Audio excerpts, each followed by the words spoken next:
शाश्वतं प्रमेयमनघनं निर्वाणशान्तिप्रदं ब्रह्मा शम्भु फणीन्द्रशिवमणिशं वेदान्तवेद्यं विभूमं रामाख्यं जगदीश्वरं सुरगुरुमायामनुस्वरं हरि वन्देऽहं करुणाकरं रघुपति भूपालचूडामणिम्। ॐ अनादिरनन्तजयाय विनाशी अविकार शुद्ध सच्चिदानंदमय नमो विश्वकर्तार। जग में व्यापक जगत में अगुण अनामय रूप अमित नाम गुण अमित पुण्य एक अनेक स्वरूप। कर्पूर गौरं करुणावतारं संसार सारं भुजगेन्द्रहारं सदा वसन्तं हृदयारविन्दे भवं भवानी सहितं नमामि। नीलाम्बूजश्यामलकोमलाङ्गं सीतासमारोपितवामभागं पाणौ महासायकचारुचापं नमामि रामं रघुवंशनाथं। बोल भक्त और भगवान की जय।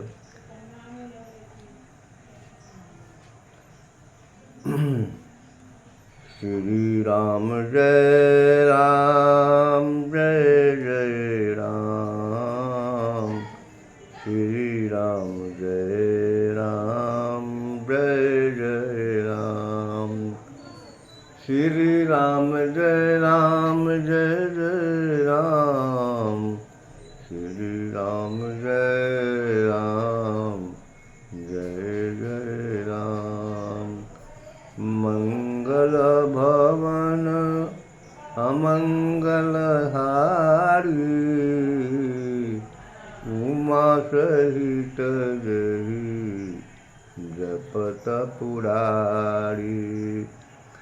मंगल भवन अमंगल हारी बहुत दशरथ अजर बिहारी।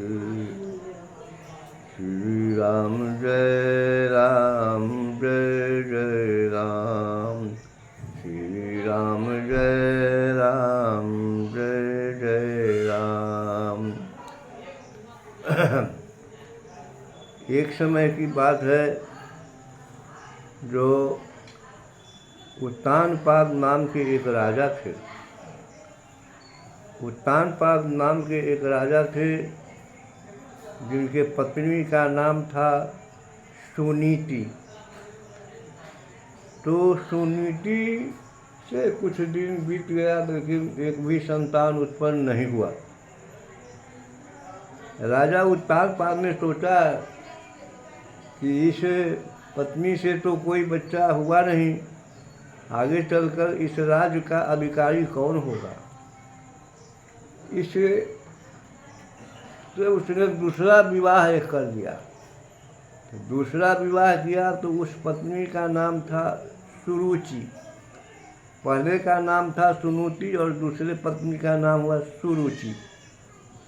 तो दूसरी पत्नी आई तो वो बहुत कड़ा मिजाज की थी। वह अपने सौतीन जो पहली थी सुनीति उसे दाह किया करती थी। तो संजोग देखिए कि होई हहीं सोई जो राम रचि राखा। को करी तर्क बढ़ावहि शाखा।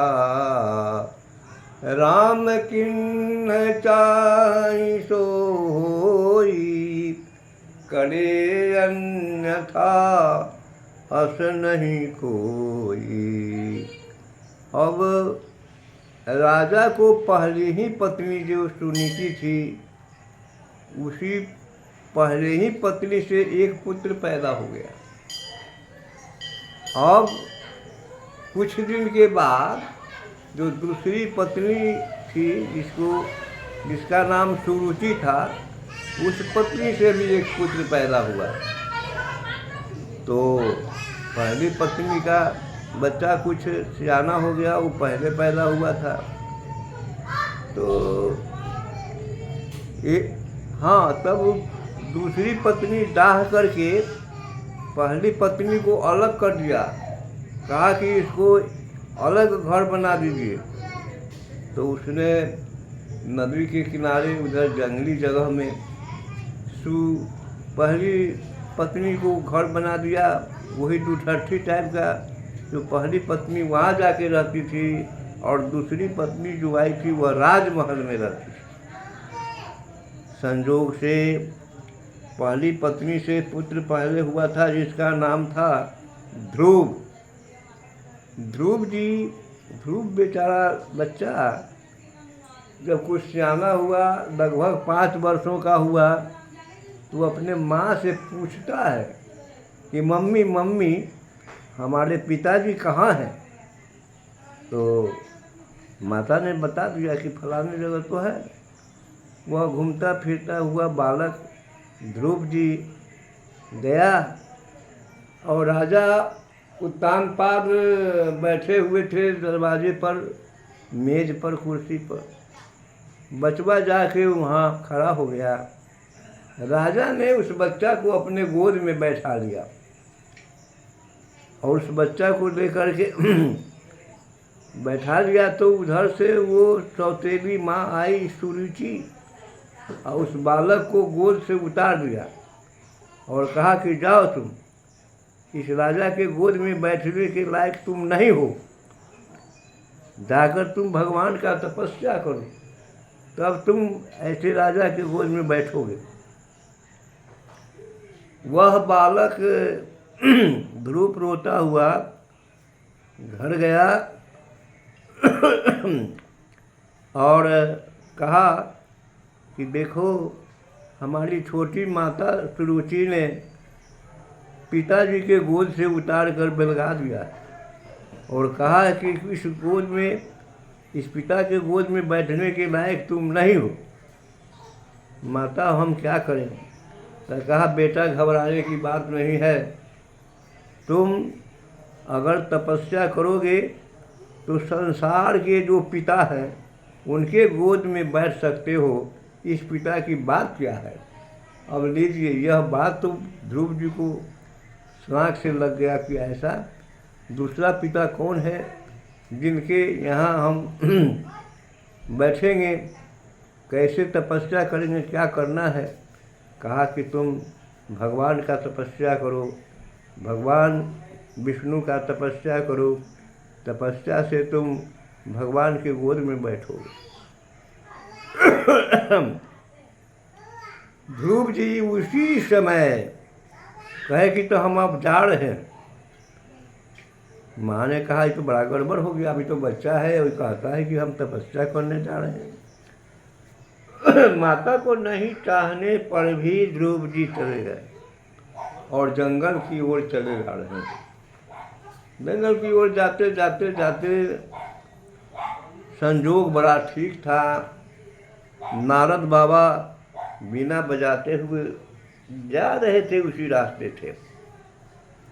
नारद बाबा बीना बजाते हैं और गाते हैं, श्रीमन नारायण नारायण नारायण, श्रीमन नारायण नारायण नारायण, श्रीमन नारायण नारायण नारायण। नारद बाबा का ध्यान उस बच्चा पर गया। नारद बाबा ध्रुव से पूछते हैं कि ऐ बालक, तुम्हारा घर कहाँ है और तुम कौन हो? ध्रुव जी ने कहा कि मैं राजा उत्तानपाद का पुत्र हूँ, राजा का लड़का हूँ। तो हमारी माता ने उस गोद में बैठने पर छोटी माँ जो है वो निकाल दिया है, हटा दिया है और कहा कि तुम इस गोद में बैठने के लिए लायक नहीं हो। तुम इस गोद में बैठना चाहता है तो भगवान की तपस्या करो, तब इस गोद में बैठने के लायक होगा। तो हम जा रहे हैं भगवान की तपस्या करने के लिए। नारद जी ने कहा कि अरे ये तो 5 वर्ष का बालक है, और तपस्या करने के लिए जा रहा है, ये कैसे होगा? बच्चा ने पूछा कि बाबा हम कैसे तपस्या करें कि हमको भगवान नारायण का दर्शन होगा? नारद जी को बड़ी दया आ गई। नारद जी ने गुरु मंत्र दे दिया। गुरु मंत्र दिया और मंत्र बतलाया कि ओम नमो भगवते वासुदेवाय, ओम नमो भगवते वासुदेवाय। तो यह मंत्र ध्रुव जी को याद हो गया। ओम नमो भगवते वासुदेवाय, ओम नमो भगवते वासुदेवाय। और वह बालक जाते जाते जंगल में और तपस्या में लग गया, यही मंत्र का जाप कर रहा है, ओम नमो भगवते वासुदेवाय। तो ये इतना ध्यान से देखिए, खाना पीना छोड़ करके बेचारा भूखे तपस्या कर रहा है। ध्रुव के तपस्या पर भगवान बहुत प्रसन्न हुए। कहा कि बताओ, इतना छोटा बालक और हमारा याद ले रहा है। भगवान वो छोटे बालक की तपस्या पर बड़ा प्रसन्न हुए और बहुत प्रसन्न होने के बाद वो आकर के दर्शन दिया और गोद में उठा के बैठा लिया। आज जो ध्रुव जी के मन में अभिलाषा थी वह बात पूरा हो गया। जा पर जाकर जा पर जाकर सत्य सनेहू, जा पर जाकर सत्य सनेहू, सोते ही मिलहि न कछु संदेहू। जिस चीज़ पर जिसका सच्चा स्नेह होता है वह अवश्य पूरा होता है। आज तो भगवान ने कहा कि अरे तुम उस राजा की गोद में बैठने की बात क्या कहता है? तुम तो मेरे जो हम संसार के पिता हैं हमारे गोद में बैठा, और जाओ तुमको ध्रुव लोक का एक राज प्रदान करते हैं। ध्रुव लोक, एक ध्रुव लोक है जो ध्रुव जी वहाँ के राजा हैं। तो इसी प्रकार से कुछ बच्चे ऐसे होते हैं जिनको बात लग जाता है, जैसे प्रहलाद जी। तो प्रहलाद जी छोटे बच्चे थे। वो एक दिन एक कुम्हार के दरवाजे पर गए घूमते खेलते हुए। कुम्हार आवा लगा रहा था और आवा लगाते लगाते उसमें एक बिल्ली का बच्चा घुस गया जिसको कुम्हार ने नहीं देखा। लेकिन प्रहलाद जी देख लिए कि इसमें एक बिल्ली का बच्चा गया है। वो बेचारे बच्चा खेल रहे थे, उसी समय देखा कि आवा लगाने के बाद और तो कुम्हार जो है सो तुरंत उसमें आग फूंक दिया। बड़े बड़ा उसमें तो आग जलने लगा। अब वो बच्चा प्रहलाद कुम्हार से कहता है, क्या है कुम्हार जी, तुमने तो इसमें आग फूंक दिया, लेकिन हम देख रहे थे कि इसमें एक बिल्ली का बच्चा चला गया है, अब तो वो जल के मर जाएगा। लेकिन कुम्हार जो था वो धार्मिक व्यक्ति था, उसको भगवान पर विश्वास था। उसने कहा कि अब तो आवा फूंका गया है, उस आवा में बिल्ली का बच्चा कैसे बचेगा। उसने भगवान का भजन शुरू किया। कुम्हार और उसकी अर्धांगिनी दोनों मिल करके कुम्हार को कहता है, हे नारायण हे नारायण, हे नारायण हे नारायण, राम राम राम राम, राम राम राम राम।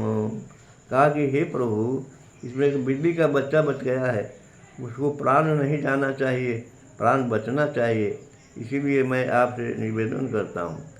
तो श्री राम जय जय राम, श्री राम जय जय राम, राम राम राम राम राम राम राम राम। कुम्हार राम नाम का रट लगा रहा है।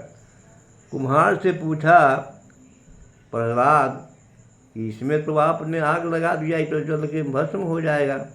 कुम्हार ने कहा बुआ जी यह नहीं न मरेगा, इसमें भगवान राम का कृपा होगा तो उसका एक बाल भी नहीं जलेगा। तो वो प्रहलाद जी बोले कि जिस दिन तू आवा खोलना उस दिन हमें बुला लेना, मैं देखूंगा कि वो बच्चा जीवित बचता है या मर जाता है। आवाज़ इस दिन खोलना था। जब ठंडा हो गया तो कुम्हार ने प्रहलाद जी को बुला लिया और कहा बउआ जी देखिए मैं आवा खोलता हूँ। आवा खोलते खोलते जहाँ पर बिल्ली का बच्चा था वहाँ का घारा नहीं पका था, वो वहाँ आग पहुँच ही नहीं सका। तो वो बच्चा बिल्ली का म्याँ म्याँ करते निकला। अब इस बात पर प्रहलाद जी को बड़ा ताज्जुब हुआ कि बताओ इस आवा में आग लगा हुआ है और ये बिल्ली का बच्चा जीवित बच गया, ये कैसे, बहुत आश्चर्य की बात है। कहा बुआ जी इसमें आश्चर्य की कोई बात नहीं, जिस पर परमात्मा की कृपा होती है तो न वह पानी में डूबता है न आग में जलता है, उसको कोई कुछ नहीं कर सकता है। जा पर कृपा राम के होई, जा पर कृपा राम के होई, ता पर कृपा करिहे सब कोई। और कि जिस पर कृपा न राम के होई, अरे जिस पर कृपा न राम के होई, ता पर कृपा करिहे नहीं कोई। तो प्रहलाद जी को पक्का विश्वास हो गया कि भगवान है और भगवान पर जो विश्वास करता है उसका काम सिद्ध हो जाता है। इसलिए हम आज से भगवान राम का नाम का जाप करेंगे। अब प्रहलाद जी कहते थे हे राम राम हे राम राम हे राम राम हे राम राम। अब वहाँ से प्रहलाद जी आए और अपने घर पर भी यही भजन करते थे, हे राम राम हे राम राम हे राम राम हे राम राम। अब देखिए गजब की बात यह है कि हिरण्यकशिपु जो था प्रहलाद के पिता, वो राम का दुश्मन था। वो राम को दुश्मन समझता था, राम को वो परमात्मा भगवान नहीं मानता था, वो था भगवान का दुश्मन। अब उसका बेटा जब राम राम कह रहा है तो उसने पूछा कि अरे ये कौन तुमको बतलाया है राम राम कहने का। कहा कि हम सुने हैं और आपने आँख से देखा है कि इस तरह की बात है, इसलिए हम राम राम कह रहे हैं। कहा कि नहीं, तुमको राम राम नहीं कहना, तुमको राम का भजन नहीं करना है। अब देखा कि ये तो हमारी बात को नहीं मान रहा है तो उसका नाम लिखा दिया गुरु के यहाँ पाठशाला में। अब गुरु जी के यहाँ प्रहलाद जी गए तो जब गुरु जी किधरों चले जाए तो वो सभी बच्चों को कहते थे कि बोलो श्री राम जय राम जय जय राम, श्री राम जय राम जय जय राम।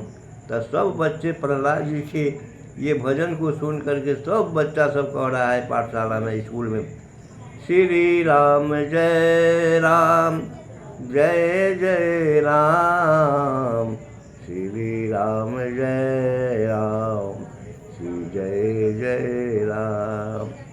गुरु जाए उधर से और सबको पीटने लगे। कहा कि अरे ये क्या कर रहा है। तो सब लड़का डरे चुप हो जाता था। इसी तरह से गुरुजी बराबर वहीं चले जाएं तो सब बच्चा श्री राम जय राम का भजन शुरू कर दे। प्रहलाद सबसे ताली बजा बजा के। अब तो गुरुजी परेशान हो गए, कहा कि तुम मानता नहीं है। तो एक दिन प्रहलाद जी को हाथ पकड़ा और जा कर के हिरण्यकशिपु से कहा, महाराज, हे राजा साहब, ये बच्चा आपका सुधरने वाला नहीं है।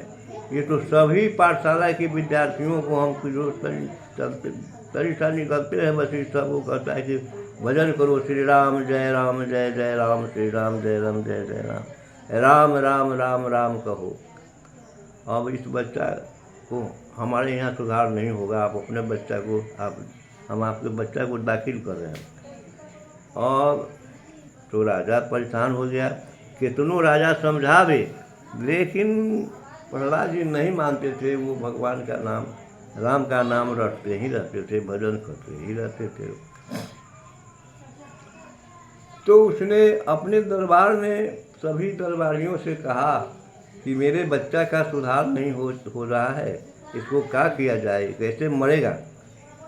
तो सबने कहा कि ठीक है कि एक सपेरा को बुलाया जाए, जो कि बहुत बड़ा विषैला सर्प हो, और उस सर्प के निकट इस बालक को फेंक लिया जाए तो काट लेगा, मर जाएगा।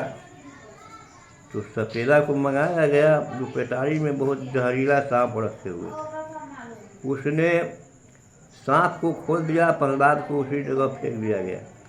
प्रहलाद जी को सर्प ने समूचा शरीर लपेट कर और अपने मुंह से वो चुम्मा ले रहा है ना, वो उसके शरीर में चुम्मा ले रहा है, काट नहीं रहा। ऐसी कुछ देर हो गया, लेकिन सब परेशान हो गए। अंत में सपेरा को कहा कि अपना सब सांप ले जाओ, तुम्हारा सांप काट नहीं रहा है इस बालक को। सपेरा बेचारा अपना सांप लेके चला गया। उसके बाद बराबर प्रहलाद जी कहते थे, श्री राम जय राम श्री राम जय राम राम राम का रट लगाते थे। तो हिरण्यकशिपु ने अपने दरबारियों से विचार कर कहा कि भाई कैसे मरेगा, इसका कोई उपाय बताओ। और तो कहा कि एक पागल हाथी को मंगाया जाए और चारों तरफ से बंडाल घेर करके, और उसी में घेरा में पागल हाथी रहेगा। इस बच्चा को पागल हाथी के नज़दीक फेंक दिया जाएगा, वो पागल हाथी इसको मार डालेगा। ऐसा ही हुआ। एक घेरा दरवाजे पर राजा के बना, और उस घेरा में पागल हाथी के निकट प्रहलाद को फेंक दिया गया। लेकिन वो पागल हाथी, अब प्रहलाद जी कह रहे थे, प्रहलाद जी उसमें रट लगा रहे हैं, राम राम राम राम राम राम राम राम राम राम का रट लगा रहे हैं। और वो पागल हाथी प्रहलाद जी को चुम्मा दे रहा है, उसको मार नहीं रहा है, मैंने बहुत दुलार कर रहा है वो हाथी उस बालक को। अब सब के सब आश्चर्य में हुआ कि भाई हाथी भी इसको नहीं मार रहा है। अंत में हाथी वाला को कहा, भाई अपना हाथी ले जाओ, ये इस बच्चा को नहीं मार रहा है। हाथी वाला बेचारा अपना हाथी लेकर चला गया। इस तरह से प्रहलाद को कितना हूँ राजा मारे पीटे कि राम राम मत कहो, लेकिन प्रहलाद जी राम राम का भजन करते ही रहते थे। कितनों मारे, लेकिन राजा किधर चले जाए तो भी अपना भगवान का भजन करते रहता था। राजा परेशान हो गया।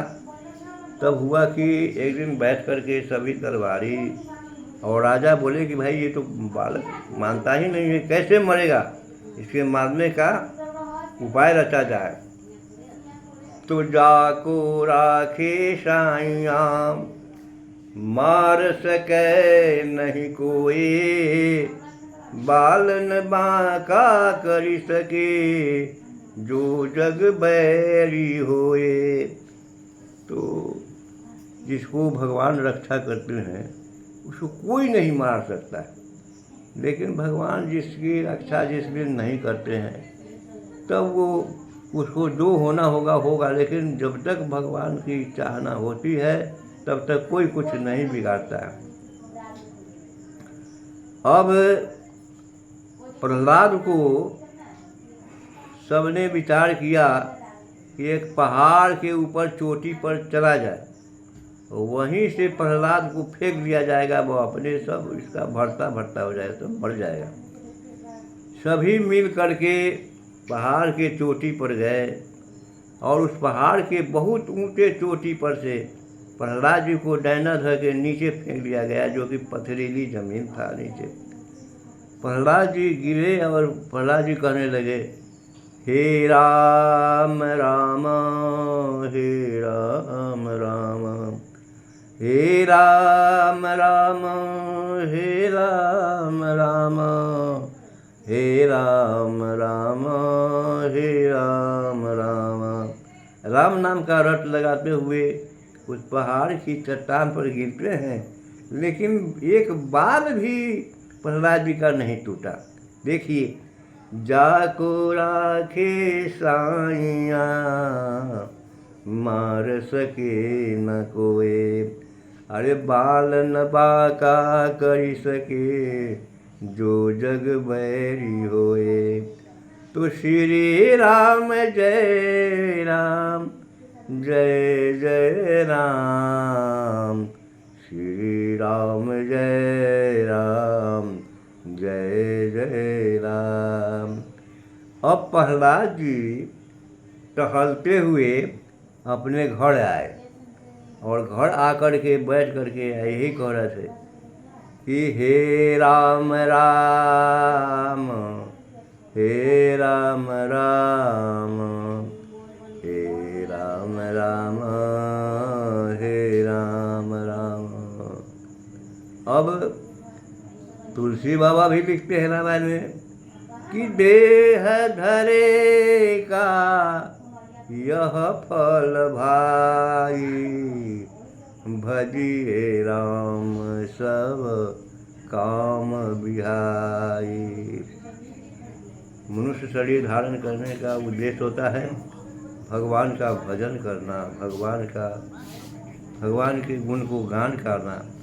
तो प्रहलाद जी जब उस पहाड़ की चोटी पर से गिरे और कुछ नहीं हुआ, तो राजा सोचा कि अब क्या किया जाए इसको। राजा ने एक दिन अपने बहन होलिका से कहा कि बहन, इसको मारने का कोई उपाय बताओ। तो होलिका जो थी हिरण्यकशिपु राजा की बहन थी, उसने ब्रह्मा जी का बहुत तपस्या किया था। तो ब्रह्मा जी ने प्रसन्न होकर एक चादर दिया था, कहा कि होलिका इस चादर को ओढ़कर तुम अग्नि में भी प्रवेश करेगी तो नहीं जलेगी, तुम अग्नि में भी एकदम जिंदा रहेगी। तो इस बात का होलिका को घमंड था, कि हम तो इसको मार ही डालेंगे। तो होलिका के घमंड था कि हम इसको गोद में लेके जाएंगे, जलकर भस्म हो जाएगा और फिर हम निकल जाएंगे, यही उद्देश्य था। तो एक तरहरा खाना गया, उसमें बहुत सारा लकड़ी जोड़ करके आग लगा दिया गया, मटिया तेल वगैरह छीट करके आग फाए फाए लहक रहा है। और होलिका प्रहलाद जी को गोद में ले करके और जैसे ही प्रवेश करना चाहती है कि एक हवा का झोंका आया और होलिका के शरीर पर से चादर उड़कर आसमान में चला गया और बिना चादर के होलिका उस अग्नि कुंड में छाए जल रही। और उसी अग्नि में प्रहलाद जी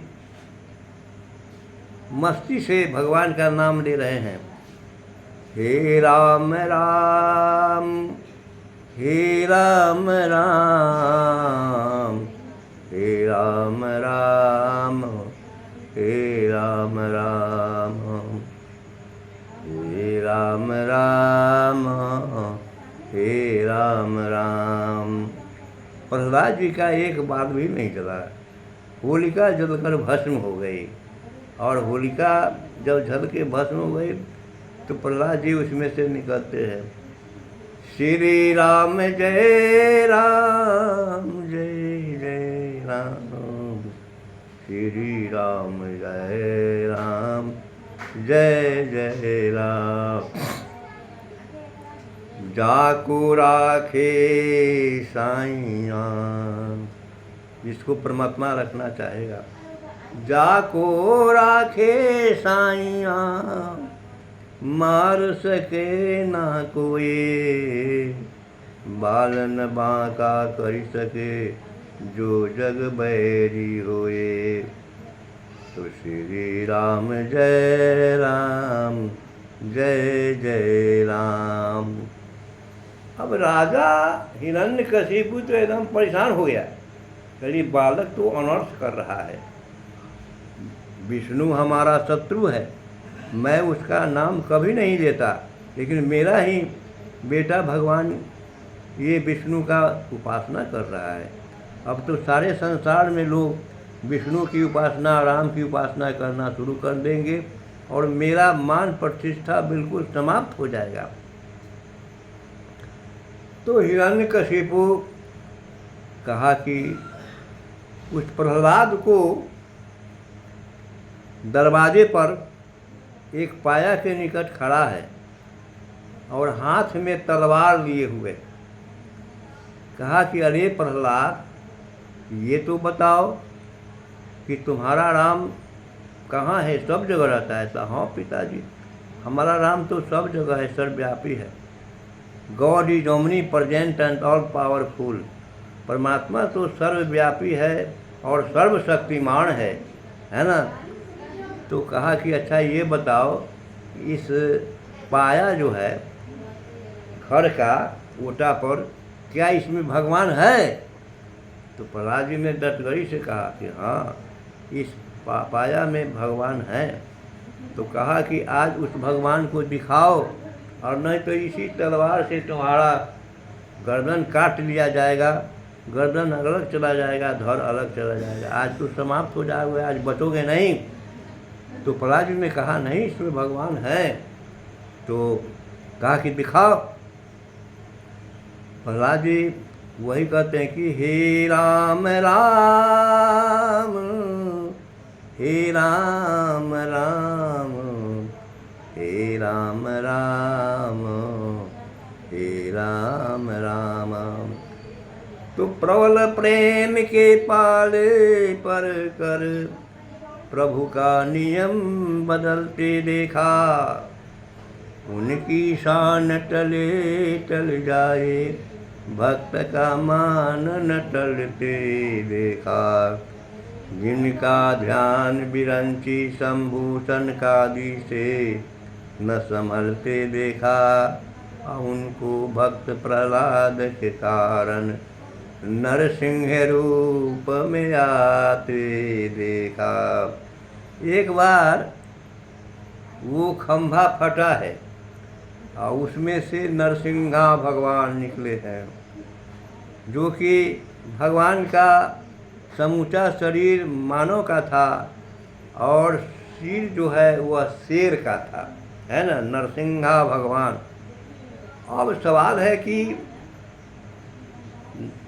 वो हिरण्यकशिपु बड़ा तपस्या किया था ब्रह्मा जी का, तो ब्रह्मा जी प्रसन्न हो करके हिरण्यकशिपु को दर्शन दिया था और कहा था कि प्रभु हमको वरदान दीजिए। तो कहा कि हाँ देंगे वरदान। तो उसने कहा कि आप प्रतिज्ञा कीजिए कि जो वर मांगो वही आप दीजिए। तो कहा कि ठीक है, प्रतिज्ञा है, तुम जो वर मांगना है मांग लो। तो हिरण्यकशिपु ने ब्रह्मा जी से कहा कि हे प्रभु, हम ना किसी मनुष्य के हाथ से मरे, न मैं किसी जानवर के हाथ से मरे, न किसी राक्षस से मरे, न हम दिन में मरे न रात में मरे, न घर में मरे न बाहर मरे, और धरती पर न मरे और न आसमान में मरे, किसी मनुष्य के हाथ से भी नहीं मरे। तो भगवान वही नरसिंह रूप में आते हैं, न वो मनुष्य है और न जानवर है, दोनों मिला हुआ। भगवान न दिन में आए न रात में आए, गोधूली बेला है जिसको कि न दिन कहा जाता है न रात कहा जाता है। जब सूर्य नारायण डूबते हैं, डूबते समय कुछ देर सफाई रहता है, उसके बाद तब रात होता है, जो एकदम अंधकार हो जाता है उसको रात कहते हैं। तो गोधूली बेला है और न वो माने मनुष्य हैं और न जानवर हैं, और उनके हाथ में कोई हथियार भी नहीं है, वो बड़ा बड़ा नखून है। उनके हाथ में पंजा में बड़ा बड़ा नखून है, बहुत बड़ा बड़ा नौ बढ़ा हुआ है। और उसके बाद सब चीज़ बचाते हुए, न दिन है न रात है, न ज़मीन है न आसमान है, न मनुष्य है न राक्षस है, और न कोई हथियार है। वो पलथी मार कर भगवान प्रभु बैठ जाते हैं और वो हिरण्यकशिपु को अपने गोद में तरोड़ मरोड़ के रख के, और अपने दोनों बड़े बड़े नाखून से दोनों हाथ से हिरण्यकशिपु के सीना को फाड़ देते हैं। अब तो हिरण्यकशिपु छटपटा कर उसी में मर जाता है। और भगवान से कहा कि तुम हमसे कुछ मांग लो, है ना। कहा कि प्रभु हम आपसे क्या मांगें, आप हमको ऐसी भक्ति दीजिए जो मैं सदैव आपका भक्ति करता रहूं। भगवान नारायण ने कहा नरसिंहा रूप में, कहा एवं अस्तु, तुम सब दिन मेरा भक्ति करेगा, मेरा भजनानंद भी कहाएगा। बोल दीजिए भक्त और भगवान की जय। तो जा कर सत्य सनेहु, सोते मिलहि न कछु संदेहु। भक्त प्रहलाद जी भक्तों में, सभी भक्तों में वो अग्रगण्य है। जैसे ध्रुव जी ने तो भगवान से राज मांगा, तो उन्होंने ध्रुव जी को मैंने ध्रुव लोक का राजा बना दिया। लेकिन प्रहलाद जी राजगाज कुछ नहीं चाहते थे, कहा कि सदैव हम सब दिन आपकी भक्ति करते रहे। भगवान ने कहा एवं अस्तु। अब भगवान ये प्रहलाद जी अब दिन रात यही कहते थे, हे राम राम, हे राम राम, हे राम राम, हे राम राम। दुर्लभ मानुष जन्म है, मिले न बारंबार। मनुष्य का शरीर दुर्लभ है, जो बार बार नहीं मिलता है। अगर मिला है तो आदमी को उसको ध्यान में रखते हुए अब परमात्मा का भजन करना चाहिए, हरि का भजन करना चाहिए। यही कहकर मैं समाप्त करना चाहिए।